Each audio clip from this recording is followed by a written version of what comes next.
Lies and falsehood have been elevated to the point where no one knows what to believe anymore. Number 4 is that the constitutional and legal framework of the nation, which is the glue that binds us together, is under attack with attempts to introduce anti-people changes and provisions. These narratives are often premised on lies and falsehood. We appeal to you, Kenyans, brothers and sisters, to seek the truth. Do not just believe what is said, but take a step to verify if what you have been told is true. To raise your voices, to demand that the judiciary concludes the cases touching on IEBC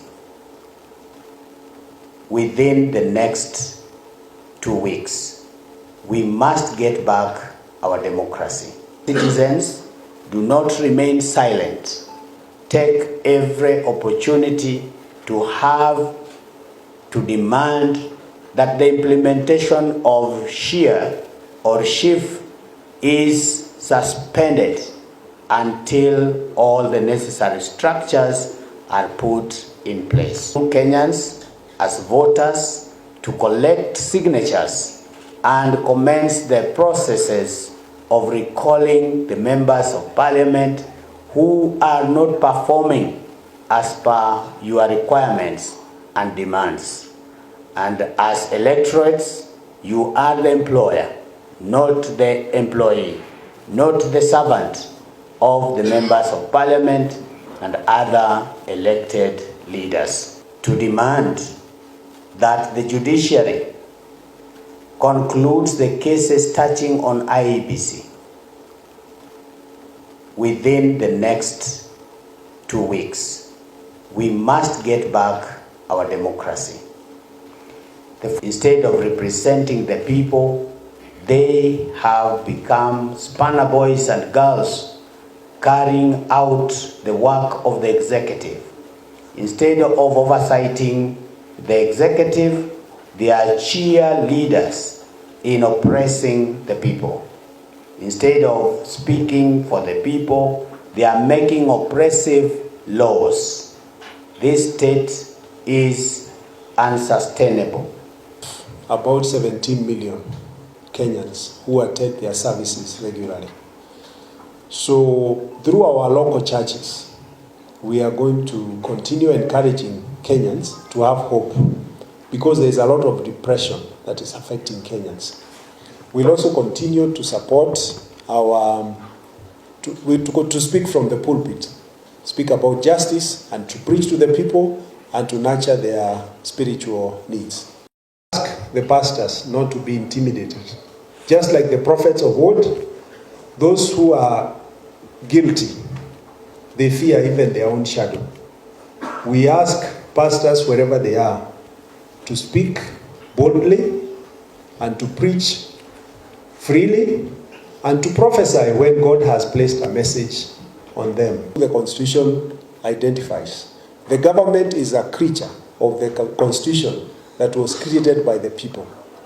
And therefore, as an instrument created by the people, it cannot oppress or subjugate them, because Kenya is a constitutional democracy and will continue to safeguard that. But that cannot be safeguarded by the church alone. The citizens are the bedrock of democracy. Every Kenyan, we want to tell every Kenyan that they are born into the office of the citizen. We are born into it, and even when we live in it. Let us exercise the powers of the office of the citizen. One of them is to speak up. One of them is to stand up and be seen. One of them is to ensure. It's not going to be silenced. The church will point out the wrongs in the society. We are Kenyans. We are also leaders in this country. And so whenever it calls for our voice, we will raise our voices And whenever it calls for our actions, we will also be involved in those actions. So we request all Kenyans to just remain on alert and read our pastoral letter that we have given to them, so that we make it clear that all persons are free to attend worship services and give their offerings, but we will not allow the sacred religious practice to be used for self-promotion and self-marketing. We will continue propagating and applying the guidelines issued by the Ncck, which require that politicians should not be allowed to address congregations while inside the church. Demand for people-focused celebrating whenever the president, members of parliament, governors, members of county assembly, and other political actors donate money whose source are not clear. On our part, as a